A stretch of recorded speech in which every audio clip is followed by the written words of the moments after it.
Magandang araw mga kaibigan. Bigyan natin ngayon ng opinion, reaction itong post ni Attorney Harry Roque. Sabi niya, "Practice what you preach, Senator Ruben Padilla." Okay. Mayroong pahayag ni Senator Padilla na directed itong nangyayari ngayon na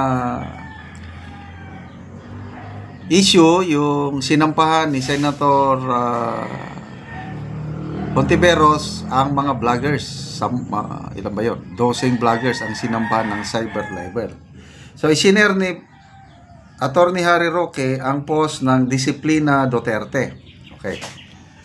Ruben Padilla calls out double standards amid cyber libel case filed by Hontiveros. Ito yung, basahin ko muna yung exact statement ni Senator Padilla. "Kapag kayo nagrereklamo, pinakikinggan namin kayo dahil sabi nyo freedom of expression and speech. Pero kapag kayo naman ang inireklamo, tatakotin ninyo ng kaso ang kalayaan ng iba. Pambihira talaga. Practice what you preach." Senator Ruben Padilla. Although wala siyang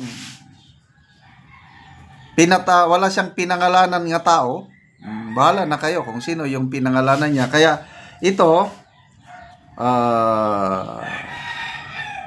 ang isang post, Disiplina Duterte, ito na yung title ng kanilang post. Ruben Padilla calls out double standards amid cyber libel case filed by Hontiveros. Senator Padilla took to social media to express his dismay over what he described as a glaring double standard in how freedom of expression is being interpreted and applied. This in light of fellow Senator Risa Hontiveros' recent filing of cyber libel complaint against individuals behind the viral video accusing her of coercion. Padilla, a known advocate for free speech and transparency, emphasized in his Facebook post that when critics of government express their views, they demand protection under the principle of freedom of expression. But when they themselves become the subject of criticisms or allegations, they resort to legal threats to silent dissent. Ito, ang kanyang statement ni Senator Padilla. Ulitin ko, wala siyang pinangalanan. "Kapag kayo nagrereklamo, pinakikinggan namin kayo dahil sabi nyo freedom of expression at speech." Padilla wrote. Pero kapag kayo naman ang inireklamo, tatakutin nyo ng kaso ang kalayaan ng iba. Pambihira talaga. Practice what you preach. His remarks came just hours after Senator Hontiveros filed a cyber libel complaint before the National Bureau of Investigation against former witness Michael Maurilio and the operators of a social media page that uploaded Maurilio's now viral video. In the video, Maurilio alleged that Hontiveros paid him to testify against former President Duterte, Vice President Duterte, and controversial religious leader Apollo Kibuloy. While Hontiveros has strongly denied the claims and labeled the video as part of this information campaign, Padilla's comments struck a chord with many who believe that political figures should be held to some standards they demand from others.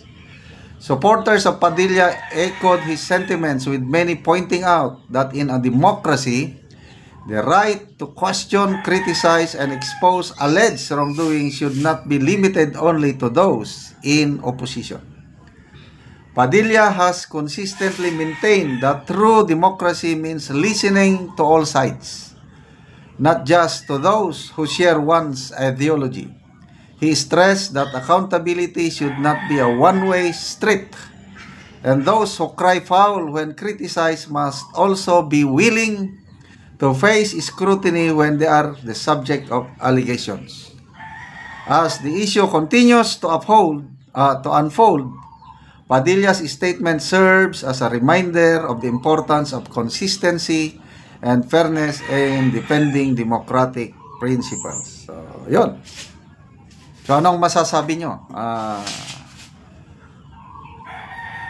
Yung mga makakaliwa, grabing birada nila sa gobyerno.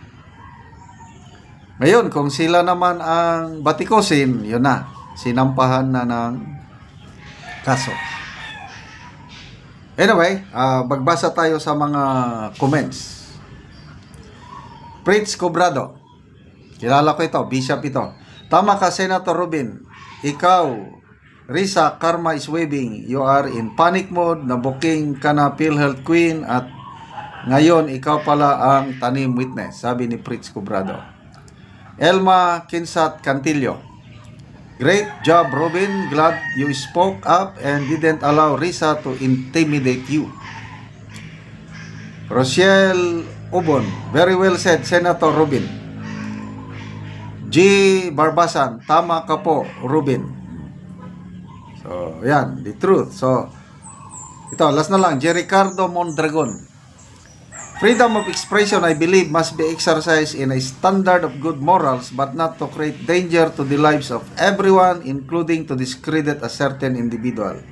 For me, there should be a limit, and as a person, we know it and what is right and wrong. This is my honest opinion. Well said, Mr. Rubin. So, ito na, part of democracy din yung karapatan ni Senator Hontiveros na mag-file ng kaso. So, ang mga nasampan ng kaso, kanya-kanyang reaksyon, yun na lang. Depende na sa NBI dahil i-evaluate pa naman ng NBI ang complaint. So, kung may makita sila na basihan, yun, magsasampa na sila ng complaint sa Office of the Fiscal. Yun po ang proseso, part of democracy. Okay, salamat mga kaibigan sa inyong pagsubaybay sa ating channel. Nakakatulong kayo ng malaki sa Tribong Talandig ng Bukidnon. Ang sahod natin sa channel nito is itinutulong natin sa tribo. Namimigay tayo ngayon ng livelihood assistance. Nagpapatanim ng sayote, saging lakatan, at ngayon intercropping na nila ng Arabica coffee doon sa in-between lakatan. So, panoorin nyo ang video na ito. Sa kape ng Col Garciano, mo na ni ang iyang kape nga tulo na katuig apandagan og bunga. So, karon nagpalit mi sa iya og seedling. Kada isa ka puno ang tag 25 pesos ang kada usa. So, tulo na siya katuig apandagan gyapon og bunga. Og karon mo na ni ang seedling nga among pagapaliton. Nindot kaayo nga seedling tag 25 ang kada usa ani. So 2,750 ang seedling nga among gipalit tag 25 pesos ang kada isa. So kuan gyud daghan gyud kaayo.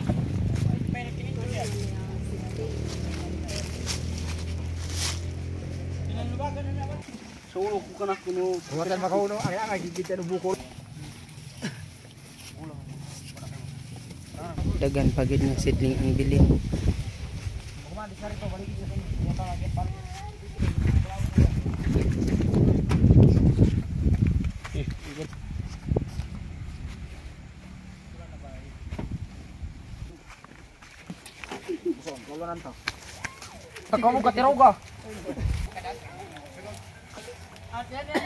Karon mauna ni ang bayad sa among napalit nga kaping nga 2,750, 69,000. So muna na siya si Uncle. Sige, salamat kayo sa inyo pagdungan og palit sa akong seedling. Salamat sa kaser o ginaot ang Ginoo nagay magpanalangin sa inyong tanan sa atong mga tanom, mga kape. Daghan ginang kape sa inyo diha sa mga sitio Malipayon. Salamat. Salamat kay Col. Karon mo abot na gyud ang kape na among gipalit. sa kan, magkatanong ka ng kape. Paglabaw sila, katanaw sa video. Salamat kayo.